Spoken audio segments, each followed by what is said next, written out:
আজকের এই ভিডিওতে আমরা জানবো বাংলাদেশের ক্রিকেট জগতের নক্ষত্র সাকিব আল হাসান এবং ভারতের রান মেশিন বিরাট কোহলি সম্পর্কে। এবং আজকের এই ভিডিওতে আমরা এই দুইজন কিংবদন্তির মধ্যে তুলনামূলক আলোচনা করে দেখবো যে সম্পদের দিক দিয়ে কে এগিয়ে রয়েছে, তাছাড়া কে কোন গাড়ি ব্যবহার করে থাকে, আর তাদের পার্সোনাল কিছু তথ্য সম্পর্কে জানবো। সব দিক দিয়ে জানবো আসলে কে সেরা। তো এসব কিছু জানতে হলে ভিডিওটি শেষ পর্যন্ত দেখতে থাকো। তো মূল ভিডিওতে চলে যাচ্ছে। তো প্রথমে দেখে আসি তাদের সম্পত্তির পরিমাণ কত। তো গুগলের দেওয়া তথ্য অনুযায়ী বর্তমান সময়ে বিরাট কোহলির মোট সম্পত্তির পরিমাণ প্রায় 92 মিলিয়ন ইউএস ডলার, বাংলাদেশি টাকায় প্রায় 678 কোটি টাকা। এবার অন্যদিকে সাকিব আল হাসানের মোট সম্পত্তির কথা বললে গুগলের দেওয়া তথ্য অনুযায়ী বর্তমান সময়ে সাকিব আল হাসানের মোট সম্পত্তির পরিমাণ প্রায় 300 কোটি টাকা। তো বুঝতে পারলেন সম্পদের দিক দিয়ে বিরাট কোহলি অনেকটা এগিয়ে রয়েছে। এর মধ্যে বেশ কিছু কারণ রয়েছে, কারণ ভারতের একজন ক্রিকেটারের আয়ের উৎসের অভাব নেই, কারণ তাদের রয়েছে প্রচুর ইন্টারন্যাশনাল কোম্পানি। আর বাংলাদেশে ক্রিকেটারদের তেমন একটা আয়ের উৎস নেই বললেই চলে, তবে যেগুলো আসে সেগুলো ফেলে দেওয়ার মতো নয়, কারণ ক্রিকেটাররা বেশ ভালো মানের বেতন পেয়ে থাকে। তো এবার তাদের আয়ের উৎসগুলো দেখে আসি। তো প্রথমে বিরাট কোহলির আয়ের উৎসগুলো দেখে আসি। বিরাট কোহলিকে বলা হয় ভারতের ক্রিকেটারদের মধ্যে দ্বিতীয় সর্বোচ্চ ধনী ক্রিকেটার। তাছাড়া বিরাট কোহলি একটি ওয়ানডে ম্যাচ খেলতে 7 লক্ষ টাকা নিয়ে থাকে, আর টেস্ট ম্যাচ খেলতে 16 লাখ টাকা নিয়ে থাকে। এছাড়া প্রত্যেকটি টি20 ম্যাচ খেলতে মোটামুটি 4 লক্ষ টাকা নিয়ে থাকে। তাছাড়া বিরাটের বাৎসরিক আয়ের কথা বললে বিরাট বাৎসরিক প্রায় 50 কোটি টাকার মতো আয় করে থাকে। এছাড়া ইনস্টাগ্রামে বিরাট এক একটি পোস্ট দেওয়ার জন্য প্রায় 5 কোটি টাকা নিয়ে থাকে। এবার অন্যদিকে সাকিব আল হাসানের আয়ের উৎসগুলো দেখে আসি। যেমন তিনি শুধুমাত্র বিসিবি থেকে প্রতি মাসে প্রায় 5 লক্ষ টাকা বেতন পেয়ে থাকেন। এছাড়া পারিশ্রমিক হিসেবে ওয়ানডে টেস্ট ম্যাচ এবং টি20 লক্ষ টাকা চার্জ করে থাকেন। এছাড়া সাকিব আল হাসানের বেশ কয়েকটি আয়ের উৎস রয়েছে, যেমন তার রয়েছে বিভিন্ন কসমেটিক্স ব্যবসা এবং রেস্টুরেন্ট ব্যবসা। তাছাড়া দেশ বিদেশে সাকিব আল হাসান কোটি কোটি টাকা ইনভেস্ট করে রেখেছে। তো এবার এক নজরে তাদের গাড়ির কালেকশন গুলো দেখে আসি। তো প্রথমে দেখে আসি বিরাট কোহলি কি কি গাড়ি ব্যবহার করে। যেমন বিরাট কোহলির প্রথম গাড়িটি হচ্ছে বিখ্যাত গাড়ি তৈরি কোম্পানি বেন্টলি কোম্পানির বেন্টলি মালসান, যার মূল্য প্রায় 5 কোটি টাকা। এছাড়া বিরাটের কাছে বেন্টলি কোম্পানির আরো একটি গাড়ি রয়েছে যার নাম হচ্ছে বেন্টলি ফ্লাইং স্পার, আর এই গাড়িটি অক্ষয় কুমারের কাছে রয়েছে, যার মূল্য 3,64,00,000 টাকা। এরপর বিরাটের 3 নম্বর গাড়িটি হচ্ছে রেঞ্জ রোভার ভগ। বিরাট কোহলি সহ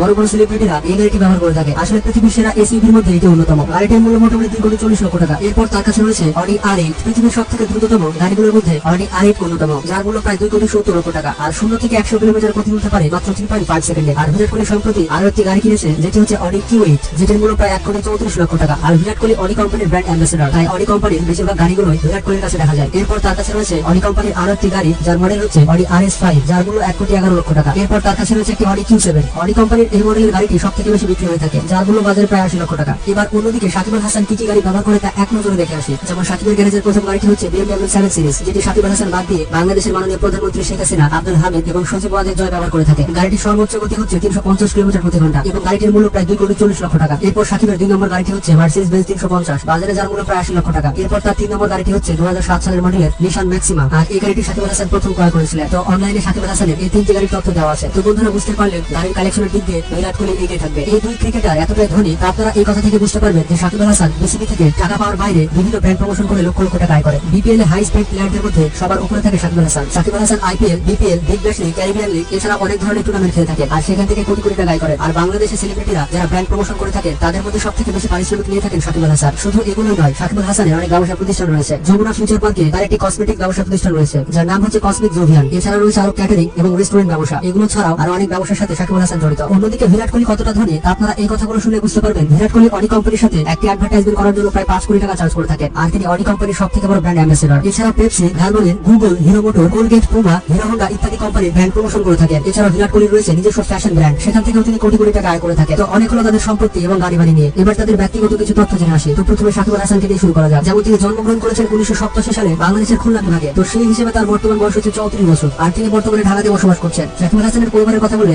তার পরিবারে কোনো ভাই নেই। সাকিব আল হাসানের একটি মাত্র বোন রয়েছে এবং তার নাম হচ্ছে জান্নাতুল ফেরদৌস ঋতু, এবং তার পিতার নাম হচ্ছে মাসুর রেজা, আর তিনি হচ্ছেন একজন সাবেক ব্যাংক কর্মকর্তা। সাকিবের মায়ের নাম হচ্ছে শিরিন শারমিন, পেশায় তিনি একজন গৃহিণী। তবে ছোটবেলায় সাকিবের বাবার স্বপ্ন ছিল বড় হয়ে সাকিব আল হাসান ফুটবলার হবে, কিন্তু সাকিবের ইন্টারেস্ট ছিল ক্রিকেট খেলায়, যার কারণে সাকিব আল হাসান চান্স পেয়ে যায় বাংলাদেশ ক্রীড়া শিক্ষা প্রতিষ্ঠানে, আর সেখান থেকে ইন্টারমিডিয়েট পর্যন্ত পড়াশোনা করে, আর সেখানে ক্রিকেট খেলার প্রশিক্ষণ গ্রহণ করতে থাকে। এছাড়া সাকিব আল হাসান বিয়ে করেন একটি চমৎকার দিনে এবং তারিখটি ছিল 12/12/12। এই তারিখে সাকিব এবং সুশীলের বিয়ে হয়। সাকিব আল হাসানের বিয়েতে বাংলাদেশ জাতীয় ক্রিকেট দলের সবাই সহ পৃথিবীর সব থেকে ভিআইপি সিআইপি এসেছিল। সাকিবের স্ত্রীকে বিশ্বের সব থেকে সুন্দরী ক্রিকেটারদের স্ত্রীর মধ্যে অন্যতম স্থানে রাখা হয়। সাকিব আল হাসানের বড় মেয়ের নাম হচ্ছে আলাইনা হাসান, আর সাকিবের ছোট মেয়ের নাম হচ্ছে ইররাম। তো এবার অন্যদিকে বিরাট কোহলির পার্সোনাল কিছু তথ্য জেনে আসি। তো যেহেতু পার্সোনাল লাইফের কথা বললাম, সেহেতু লাভ লাইফের কথা কি করে বাদ দিই। গুজব উঠেছিল বিরাটের সাবেক গার্লফ্রেন্ড ছিলেন অভিনেত্রী সেরা জেন ডায়াস, এবং দ্বিতীয় গার্লফ্রেন্ড হিসেবে নাম উঠেছিল মডেল এবং অভিনেত্রী সানজানার। এরপর তৃতীয় গার্লফ্রেন্ড হিসেবে নাম উঠেছিল সাউথ ইন্ডাস্ট্রির নামকরা অভিনেত্রী তামান্না ভাটিয়ার সাথে। এছাড়া ব্রাজিলিয়ান মডেল ইজাবেলের সাথেও বিরাট কোহলির দীর্ঘদিনের সম্পর্ক ছিল, এবং সর্বশেষ সম্পর্ক করেন অভিনেত্রী আনুষ্কা শর্মার সাথে, এবং তার গার্লফ্রেন্ডের লিস্ট শেষ করে তিনি তাকে অবশেষে বিয়ে করেন, আর তাদের ঘরে বর্তমানে একজন মেয়ে সন্তান রয়েছে। তো বিরাট কোহলি জন্মগ্রহণ করেন 1988 সালে। তো সেই হিসেবে তার বর্তমান বয়স হচ্ছে 32 বছর এবং তার উচ্চতা হচ্ছে 5 ফুট 9 ইঞ্চি। বিরাটের বাবার নাম হচ্ছে প্রেম কোহলি, আর তিনি পেশায় একজন লয়ার ছিলেন, এবং বিরাটের মায়ের নাম হচ্ছে সারোজ কোহলি, যিনি পেশায় একজন হাউসওয়াইফ। বিরাট তার পরিবারের সব থেকে ছোট ছেলে, তার এক বড় ভাই এবং বড় বোন রয়েছে। তো যাই হোক, আশা করছি আজকের এই ভিডিও থেকে আপনারা সাকিব আল হাসান এবং বিরাট কোহলি সম্পর্কে অনেক কিছু জানতে পেরেছেন। তো এই দুই ক্রিকেটারের মধ্যে আপনি কার সাথে কমেন্ট বক্সে জানাবে। আর ভিডিওটি ভালো লাগলে বন্ধুদের সাথে শেয়ার করতে পারে। ভালো থাকবেন, সুস্থ থাকবেন, টেক কেয়ার, আল্লাহ হাফেজ।